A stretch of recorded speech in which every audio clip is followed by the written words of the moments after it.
पूर्ण रूप से अनुशासन वही है जिसके लिए प्रयत्न नहीं करना पड़े। अनुशासन एक ऐसी आंतरिक अवस्था है जो व्यक्ति के स्वभाव का, उसके संस्कार का भाग बन जाती है। जब अनुशासन एक कार्य प्रतीत नहीं होता है जिसे पूर्ण किए जाने की आवश्यकता हो, उसी प्रकार जैसे श्वास लेना एक प्राकृतिक प्रक्रिया है जो निरंतर चलती रहती है, उसके लिए प्रयास नहीं करना पड़ता।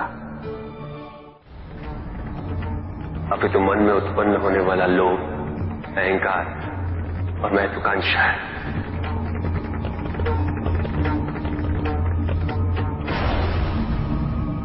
जो भी इन तीन भावों के अधीन हुआ है वो असुर है। जब तक ये तीनों अवगुण इस संसार में रहेंगे, संसार पे कोई ना कोई संकट मंडराता रहेगा। संसार में एकता नहीं होगी, समानता नहीं, संसार विभाजित रहेगा, द्वंद होगा। जो शक्तिशाली है वो अपना वर्चस्व स्थापित करने का प्रयास करता रहेगा, जो निर्बल है उस पर सदैव अत्याचार होता रहेगा।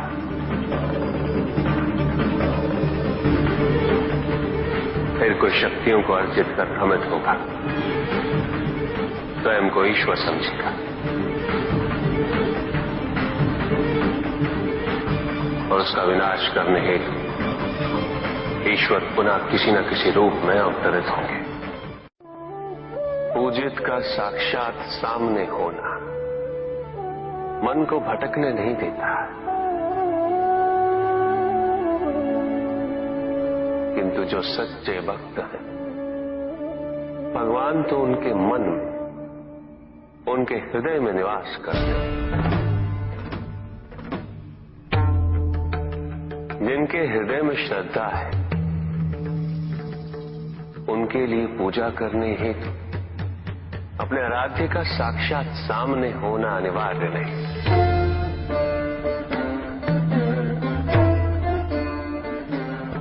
वो तो अपने मन के नेत्रों से प्रतिपल उनके दर्शन पा रहे हैं।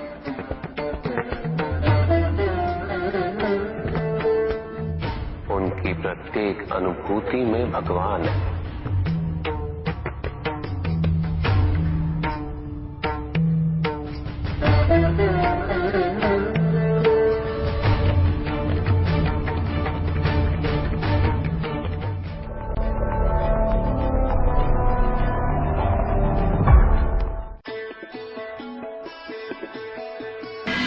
प्रभु, ये विवाह मुझे स्वीकार्य नहीं है प्रभु। मैं मेरे जीवन का प्रत्येक क्षण आपकी सेवा में समर्पित करना चाहता हूं। मैं नहीं चाहता हूं कि मेरा कोई भी संबंध मेरे भक्ति को विभाजित या बाधित करने का कारण बने। नंदी, विवाह तुम्हें मेरी भक्ति के लिए अयोग्य कैसे बना देगा? उसमें बाधा कैसे उत्पन्न कर देगा? माता, आपके और प्रभु के बीच में इतनी चुनौतीपूर्ण स्थितियां उत्पन्न हुई, फिर भी आप दोनों स्थिर रहे। किंतु मेरे लिए यह संभव नहीं है माता, क्योंकि मैं अपने दायित्व के मार्ग में कोई भी विकर्षण सहन ही नहीं कर सकता। नंदी, मेरे एक प्रश्न का उत्तर दोगे? पहले तो तुम केवल मेरे प्रति ही समर्पित थे, किंतु अब तुम मेरे साथ साथ पार्वती की भी आराधना करते हो।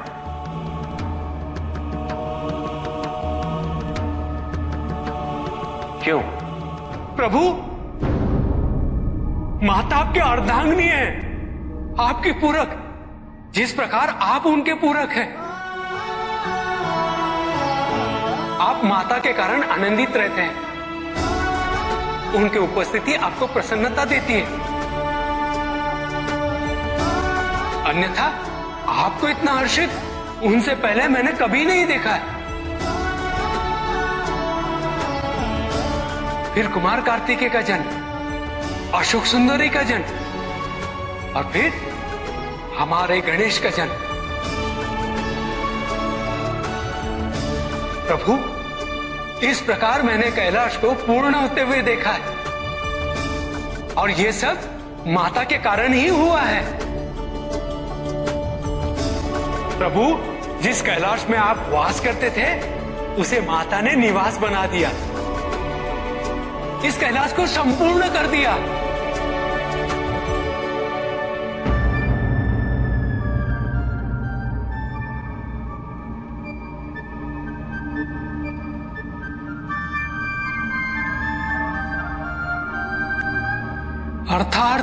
अर्थात व्यक्ति की पूर्णता हेतु विवाह आवश्यक है नंदी।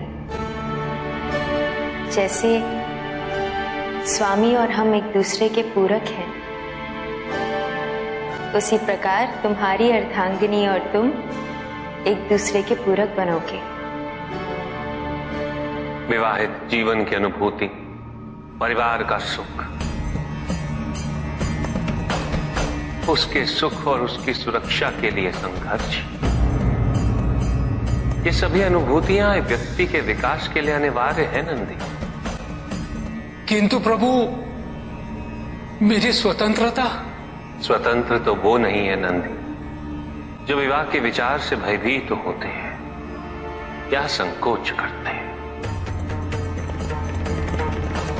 क्योंकि स्वतंत्रता तो वो है जो किसी भी विचार से प्रभावित ना हो, किसी भी सुख, किसी भी दुख से प्रभावित ना हो। और जो व्यक्ति इतना तटस्थ हो, जागरूक हो, उसकी स्वतंत्रता को तो विवाह से भी प्रभावित नहीं होना चाहिए। और फिर क्या गणेश, कार्तिकेय और अशोक सुंदर, ये सभी विवाह उपरांत परिवर्तित हो गए। क्या उनका विवाहित होना उनकी भक्ति और उनके समर्पण में बाधा बन गया नंदी? उनकी स्वतंत्रता में बाधा बन गया? क्या अपने माता पिता के प्रति उनका प्रेम और उनका सेवा भाव घट गया नंदी? फिर मेरे एक और पुत्र को ये चिंता क्यों?